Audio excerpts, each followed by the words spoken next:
Hello students, आज के video में आपका स्वागत है। मैं प्रोफेसर अलका गोयल। आज हम पढ़ रहे हैं सर्वोच्च न्यायालय का पार्ट 3। स्टूडेंट्स, अभी तक आपने सर्वोच्च न्यायालय के बारे में सारी बेसिक जानकारी ली, सामान्य जानकारी ली। सर्वोच्च न्यायालय में न्यायाधीशों का गठन कैसे होता है, कितने न्यायाधीश होते हैं, उनका पदच्युति कैसे होती है यानी महाभियोग कैसे उन पर लगाया जाता है, और क्या क्या सर्वोच्च न्यायालय को विशेष उन्मुक्तियां दी गई हैं, किस प्रकार उसकी स्वतंत्रता का ध्यान रखा जाता है, इनकी पदावधि क्या है, योग्यताएं क्या है न्यायाधीशों की, ये सब आपने पढ़ा। और आज हम पढ़ रहे हैं न्यायाधीशों का क्षेत्राधिकार, न्यायपालिका की शक्ति और कार्य। देखिए स्टूडेंट्स, आपको यदि ये वीडियो को समझना है तो पहले आपको फर्स्ट और सेकंड पार्ट का अध्ययन जरूर करना पड़ेगा, तभी आप इसको समझ पाओगे। वैसे तो आप मेरे सारे वीडियोस को देखिए। भारतीय राज्य व्यवस्था का संभवतः प्रत्येक कोने से मैं जितना हो सकता है विषयों को उठा रही हूँ और आपके पेपर की मैं तैयारी करवा रही हूँ। और आप लगातार मेरे वीडियोस को लाइक करें, शेयर करें, पूरा देखें, जिससे कि मैं मोटिवेट हूँ और भी आपके लिए वीडियोस बना सकूं। तो चलते हैं आज के थर्ड पार्ट में और देखते हैं सर्वोच्च न्यायालय के कार्य और क्षेत्राधिकार। स्टूडेंट्स, मैंने आपको पहले भी बताया है कि कोई भी जो न्यायालय है, यदि वह निष्पक्ष है, यदि वह अच्छे न्याय दे रहा है, तो उस देश में शांति और व्यवस्था बनी रहती है और वह सरकार भी बहुत अच्छे से कार्य करती है। न्याय प्रणाली का स्वतंत्र और निष्पक्ष होना अनिवार्य है। और हमारे देश में चूंकि हम कार्यों की बात कर रहे हैं, न्यायपालिका संविधान का जो स्थापित प्रक्रिया है उसके अनुसार कार्य करती है और उस स्थापित प्रक्रिया के अनुसार यदि व्यवस्थापिका कोई कानून ऐसा बनाती है जो उस प्रक्रिया के विपरीत है, या फिर कार्यपालिका कोई ऐसा कानून लागू करती है जो कि संविधान की स्थापित प्रक्रिया के अनुकूल है या देश के संविधान की व्यवस्थाओं के, उसके नियमों के प्रतिकूल जा रहा है, तो ऐसी स्थिति में न्यायपालिका उसे अवैध घोषित कर सकती है। यानी हमारी जो न्यायपालिका है उसको विवादों का निपटारा करने के साथ साथ संविधान की व्याख्या करने का भी अधिकार है। स्टूडेंट्स, हम एक एक कार्य को विस्तार से अब नीचे देखते जाते हैं कि हमारी न्यायपालिका जो है उसको क्या क्या कार्य हैं। तो स्टूडेंट्स, हमारी न्यायपालिका जो है वो एक तो प्रारंभिक क्षेत्राधिकार हमारी न्यायपालिका को प्राप्त है, और प्रारंभिक क्षेत्राधिकार में हमारी न्यायपालिका जो है वो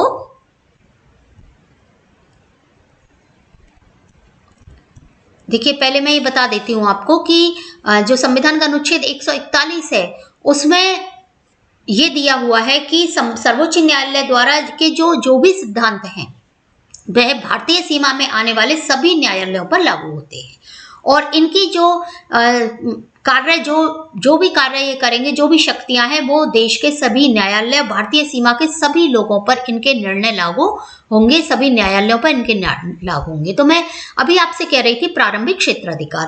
तो प्रारंभिक क्षेत्राधिकार जो है वो अनुच्छेद 131 में दिया हुआ है, और इस प्रारंभिक क्षेत्राधिकार का मतलब है कि ऐसे अभियोग जिन्हें सीधे ही सर्वोच्च न्यायालय से प्रारंभ किया जा सकता है, उनके लिए नीचे की अपील आना आवश्यक नहीं है, वो सीधे सर्वोच्च न्यायालय में उन पर विचार विमर्श हो सकता है, निर्णय हो सकता है, उन पर मुकदमा चल सकता है।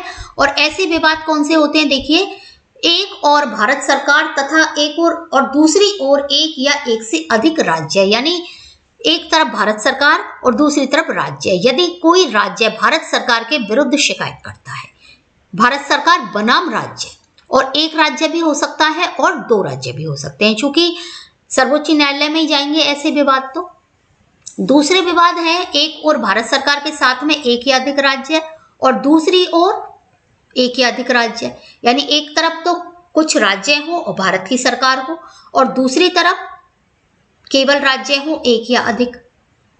ठीक है, यानी सरकार भी हो उसमें और राज्य भी हो एक तरफ, दूसरी तरफ केवल कई सारे राज्य हो, तो भी विवाद सर्वोच्च न्यायालय में ही जाएगा, क्योंकि कोई राज्य का न्यायालय इसकी सुनवाई नहीं कर सकता। ये देश की सरकार इसमें इन्वॉल्व है, साथ ही कई राज्य भी इसमें इन्वॉल्व है। तीसरा जो है, 2 या 2 से अधिक राज्यों के बीच यदि विवाद है तो भी विवाद सर्वोच्च न्यायालय में ही जाएगा, क्योंकि किसी भी देश के न्यायालय में विवाद, किसी राज्य के न्यायालय में विवाद यदि जाता है तो वह पक्षपात की श्रेणी में आता है। तो ये जो विवाद हैं वो विवाद सर्वोच्च न्यायालय में ही जाएंगे। अब है कि आरंभिक अधिकार क्षेत्र में किस प्रकार के विवाद नहीं आते हैं, इनको हम देखते हैं। सरकारों के मध्य उत्पन्न विवाद किसी न्याययोग्य अधिकार पर आधारित होना आवश्यक है, यानी कोई ऐसा कारण होना चाहिए। विवाद का कारण राजनीतिक नहीं होना चाहिए बल्कि वैधानिक हो। यदि कोई राजनीतिक कारण है तो वो आपस में निपटते रहेंगे, उनका विवाद न्यायालय में नहीं जाएगा, वो सरकारें आपस में ही फैसला करेंगी। वैधानिक विवाद होना चाहिए। अब जो 7वां संशोधन हुआ था उसमें ये कहा गया कि जिनका संबंध उन संधियों, समझौतों और सनदों से है जो संविधान के लागू होने से पूर्व की गई थी और जो अब भी जारी है, अथवा जिनमें स्पष्ट रूप से कहा गया हो, उनके संबंध में सर्वोच्च न्यायालय को कोई ऐसा अधिकार प्राप्त नहीं होगा। तो ऐसे विवाद भी सर्वोच्च न्यायालय के प्रारंभिक क्षेत्राधिकार में नहीं आते हैं। यानी यदि संविधान से पहले कोई संधि समझौता किया गया है, ठीक है, यदि कोई समझौते चल रहे हैं पुराने और उसमें यह लिख रहा है कि सर्वोच्च न्यायालय इस मामले में कोई भी हस्तक्षेप नहीं करेगा, तो ऐसी विवाद भी सर्वोच्च न्यायालय में नहीं जाएंगे। ये 7वें संशोधन में बता दिया गया था। इसके अलावा संविधान के तीसरे खंड यानी मौलिक अधिकार, मौलिक अधिकार देखिए बहुत महत्वपूर्ण हमारा भाग है हमारे संविधान का, और हमारे लिए सबसे ज्यादा महत्वपूर्ण है वो। उसके लिए ही हमने इतनी लंबी लड़ाई लड़ी है और प्रत्येक व्यक्ति अपने मौलिक अधिकारों को चाहता है, उनकी रक्षा चाहता है।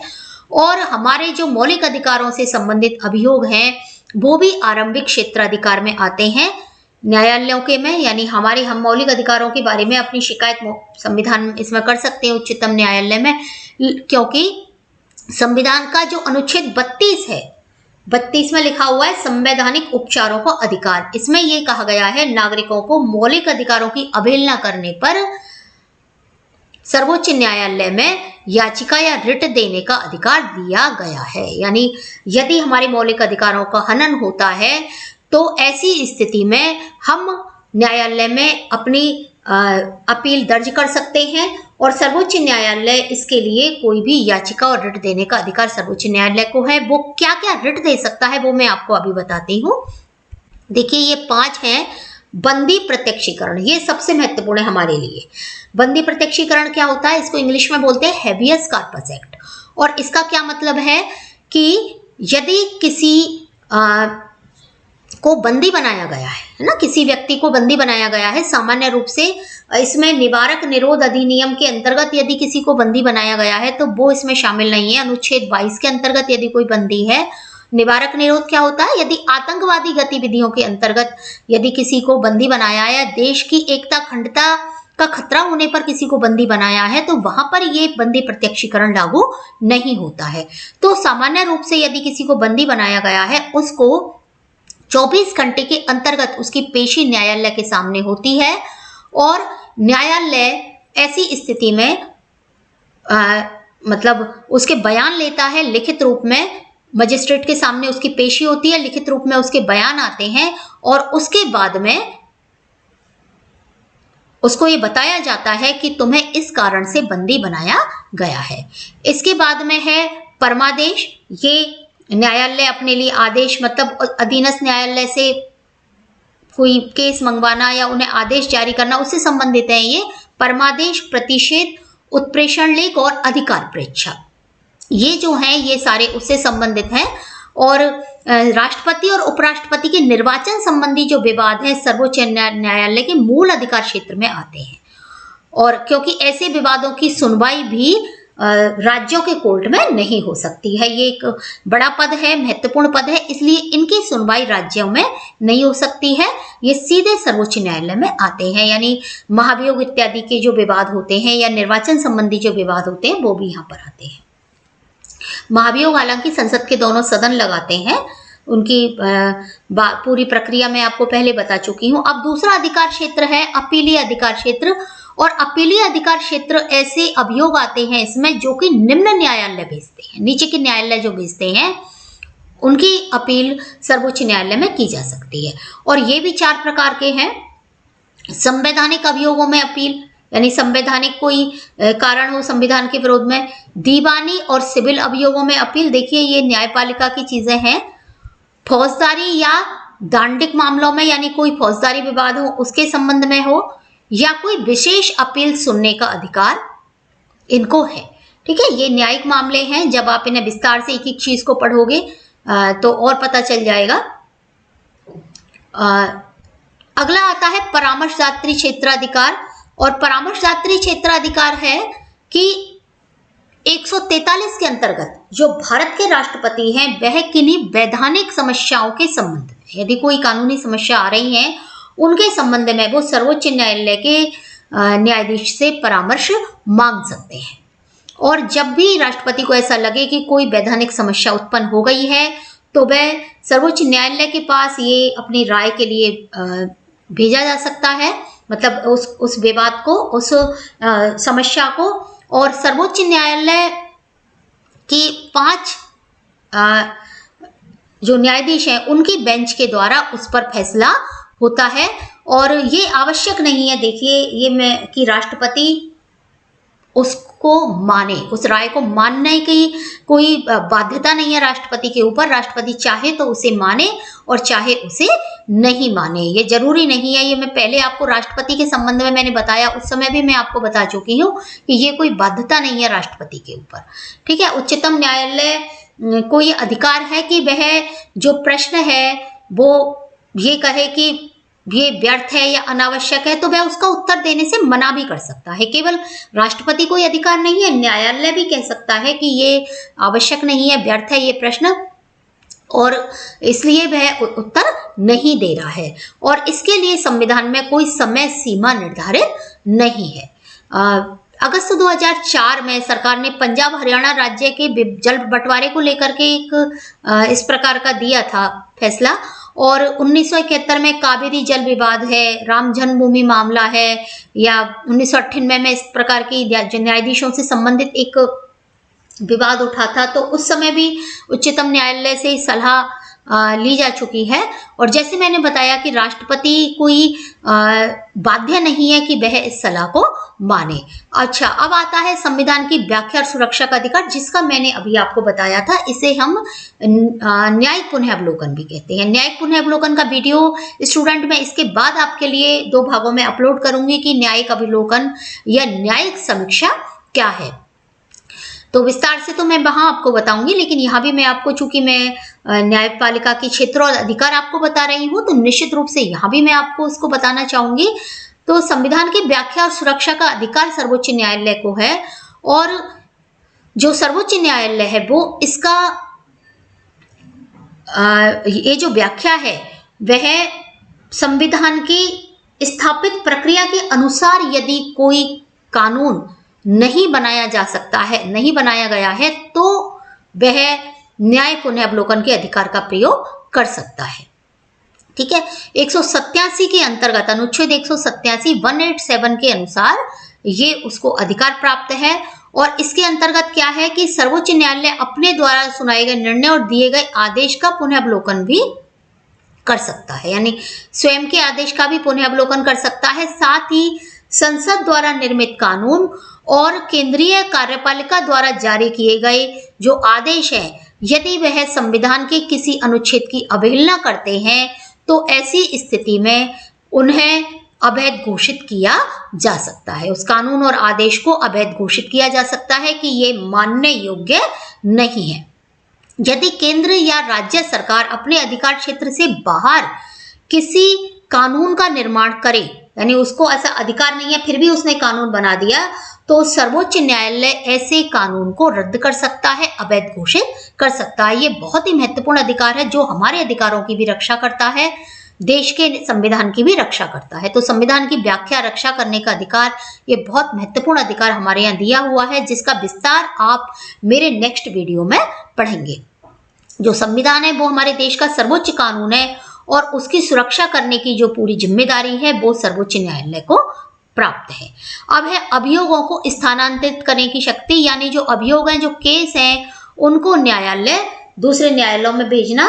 तो इसमें अनुच्छेद 139 क के अनुसार कुछ अभियोग जिनका संबंध एक या लगभग एक ही प्रकार के कानून के प्रश्नों से है और जो कि एक या एक से अधिक उच्च न्यायालयों के पास निर्णय के लिए पड़े हैं, सर्वोच्च न्यायालय उन्हें अपने पास मंगवा सकता है, यानी स्वयं वो मंगवा सकता है।